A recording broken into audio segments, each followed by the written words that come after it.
ಅನಿಶ್ಚಿತವಾಗಿ ಒಂದು ಗೋಲ್ ಇಟ್ಕೊಂಡು ಎರಡೂ ಬಣದವರು ತೀಕ್ಷ್ಣವಾಗಿ ಬಡಿದಾಡ್ತಾ ಇರೋದು ಸ್ಪಷ್ಟ ಆಗ್ತಾ ಇದೆ.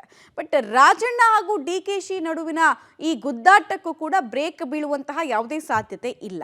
ಆದರೆ ಈ ಬಣ ಬಡಿದಾಟ ಮತ್ತು ಇವರಿಬ್ಬರ ನಡುವಿನ ಈ ಟಗ್ ಆಫ್ ವಾರ್ನಲ್ಲಿ ನಾಯಕರ ಜಟಾಪಟಿಗೆ ಶಿಸ್ತಿನ ಲಕ್ಷ್ಮಣ ರೇಖೆಯನ್ನು ಇಳಿಯೋದಕ್ಕೆ ಸಿದ್ಧತೆಗಳು ಆಗ್ತಾ ಇದೆಯಾ? ಇಂಥದ್ದೊಂದು ಚರ್ಚೆ ಬಹಳ ದಿನಗಳಿಂದ ಶುರುವಾಗಿದೆ.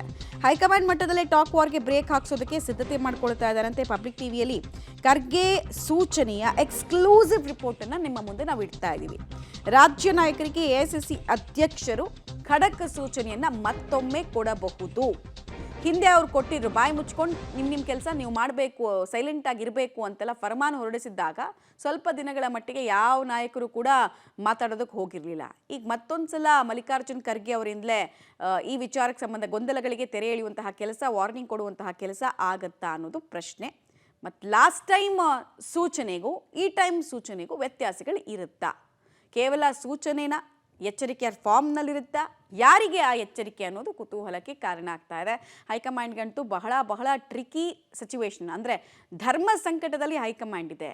ಈ ಕಡೆಗೆ ಅಧಿಕಾರ ಹಂಚಿಕೆ ಆಗಿದೆಯಾ ಅಂತ ಓಪನ್ ಆಗೋ ಹೇಳೋಕ್ಕಾಗಲ್ಲ, ಆಮೇಲೆ ನೀವು ಸುಮ್ಮನಿರಿ ಅಂತ ಹೇಳೋದಕ್ಕೂ ಆಗೋಲ್ಲ. ಯಾಕಂದರೆ ಮಾತಾಡ್ತಾ ಇರೋರು ಎಲ್ಲರೂ ಕೂಡ ಸಮುದಾಯವಾರು ಅಥವಾ ಪಕ್ಷದಲ್ಲಿ ಬಹಳಷ್ಟು ಸೀನಿಯರ್ ಲೀಡರ್ಸ್ ಇದ್ದಾರೆ. ಕೆ.ಎನ್. ರಾಜಣ್ಣ ಸೀಸನ್ಡ್ ಪೊಲಿಟಿಷಿಯನ್ನು, ಜೊತೆಗೆ ಈ ತುಮಕೂರು ಅಂದರೆ ಹಳೆ ಮೈಸೂರು ಭಾಗದಲ್ಲಿ ಒಕ್ಕಲಿಗೇತರ ಓಟ್ಗಳು ಅಂತ ಹೇಳಿದ್ರೆ ಕೆ.ಎನ್. ರಾಜಣ್ಣ ಅವರು ತುಂಬ ಇಂಪಾರ್ಟೆಂಟ್ ಆಗ್ತಾರೆ.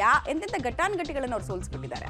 ಯಾರ್ಯಾರು ಎಷ್ಟೆಷ್ಟು ಮಾತಾಡ್ತಾರೋ ಮಾತಾಡಲಿ ಬಿಡಿ, ಪಕ್ಷಕ್ಕಿಂತ ಯಾರೂ ದೊಡ್ಡವರಲ್ಲ. ಅದನ್ನು ತಕ್ಕದಾದ ರೀತಿಯಲ್ಲಿ ಅವ್ರಿಗೆ ತಿಳಿಸೋಣ. ರಾಜ್ಯ ನಾಯಕರಿಗೆ ಸ್ವತಃ ಮಲ್ಲಿಕಾರ್ಜುನ್ ಖರ್ಗೆ ಅವರು ಸೂಚನೆಯನ್ನು ಕೊಟ್ಟಿದ್ದಾರಂತೆ.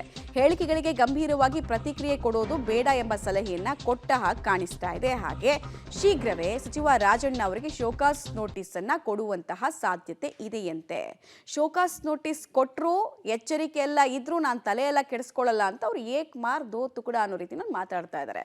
ಈ ಟೈಮ್ನಲ್ಲಿ ಇಷ್ಟೊಂದು ಅಗ್ರೆಸಿವ್ ಫಾರ್ಮ್ನಲ್ಲಿರುವಂತಹ ರಾಜಣ್ಣ ಅವರನ್ನ ಕಟ್ಟಿ ಹಾಕುವಂತಹ ತೂಕ ಆ ಶೋಕಾಸ್ ನೋಟಿಸ್ಗಿರುತ್ತಾ?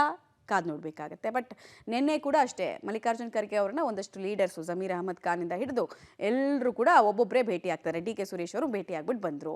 ಸೊ ಈ ಟೈಮ್ನಲ್ಲಿ ರಾಜಣ್ಣ ಅವ್ರನ್ನ ಸುಮ್ಮನಿರ್ಸೋಕ್ಕಾಗತ್ತೆ. ಆಮೇಲೆ ರಾಜಣ್ಣ ಅವ್ರು ಹೇಳ್ತಿದ್ದಾರೆ, ನಾನು ಪಕ್ಷ ವಿರೋಧಿ ಚಟುವಟಿಕೆ ಏನು ಮಾಡ್ತಾ ಇದ್ದೀನಿ, ನನಗೇನು ಅನ್ನಿಸ್ತಾ ಇದೆ, ಪಕ್ಷಕ್ಕೆ ಒಳ್ಳೇದು ಅಂತ ಏನು ಬಯಸ್ತಾ ಇದ್ದೀನಿ ಅದನ್ನು ಮಾಡ್ತಾ ಇದ್ದೀನಿ, ನನಗೇನಾದರೂ ಲಾಭ ಇದೆಯಾ ಇದರಿಂದ ಅಂತೆಲ್ಲ ಅವ್ರು ಮಾತಾಡ್ತಾ ಇದ್ದಾರೆ. ಮತ್ತು ಎಲ್ರಿಗೂ ಗೊತ್ತಿರೋ ಹಾಗೆ ಅವರೇನು ಚೀಫ್ ಮಿನಿಸ್ಟರ್ ಕಂಟೆಂಡರ್ ಅಲ್ಲ.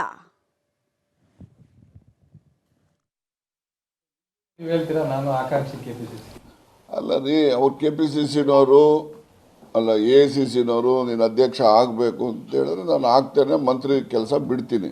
5 ವರ್ಷ ಮುಖ್ಯಮಂತ್ರಿಯಾಗಿ ಸಿದ್ದರಾಮಯ್ಯನವರೇ ಮುಂದುವರಿತಾರೆ ಅಂತ MP ಪಾಟೀಲ್ ಹೇಳಿದ್ದಾರೆ, ಪರಮೇಶ್ವರ್ ಹೇಳಿದ್ದಾರೆ, ಇನ್ನು ಬಹಳ ಮಾದೇವಪ್ಪನವ್ರು ಹೇಳಿದ್ದಾರೆ, ಎಲ್ಲರೂ ಹೇಳಿದಾರಲ್ಲ.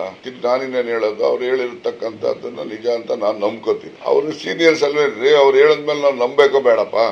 ವೈಯಕ್ತಿಕವಾಗಿ ನನಗೆ DK ಶಿವಕುಮಾರ್ ಅವ್ರ ಮೇಲೆ ಯಾವುದೇ ರೀತಿಯ ಅಸಮಾಧಾನ ಇಲ್ಲ. ಯಾವುದು ವಿಚಾರಗಳು ಬರ್ತವೆ, ವಿಚಾರದಲ್ಲಿ ಭಿನ್ನಾಭಿಪ್ರಾಯ ಬರ್ಬೋದಷ್ಟೇ. JC ಚಂದ್ರಶೇಖರ್ ಯಾಕೆ ಏನಂತೆ ಕಾರ್ಯಾಧ್ಯಕ್ಷರನ್ನು ಡಬಲ್ ಕೊಂಬಿಟ್ಟಿದ್ದವ. ನಾನು ಮಹಾಭಾರತ ರಾಮಾಯಣ ಅವೆಲ್ಲ ಓದೋನು ಅಲ್ಲ, ಕೇಳೋನು ಅಲ್ಲ. ಯಾವ ಶಿಶುಪಾಲನೋ ಯಾವ ಕೃಷ್ಣನೋ ಲಯಬಿಲಿಟಿ ಆಗ್ಬಾರ್ದು, ಎಲ್ಲ ಹೊರೆ ಇವೆಲ್ಲ. ಮೊದಲು ನಾವು ನನ್ನ ಆತ್ಮವಿಮರ್ಶೆ ಮಾಡ್ಕೊಂಡು ಮಾತಾಡಬೇಕು.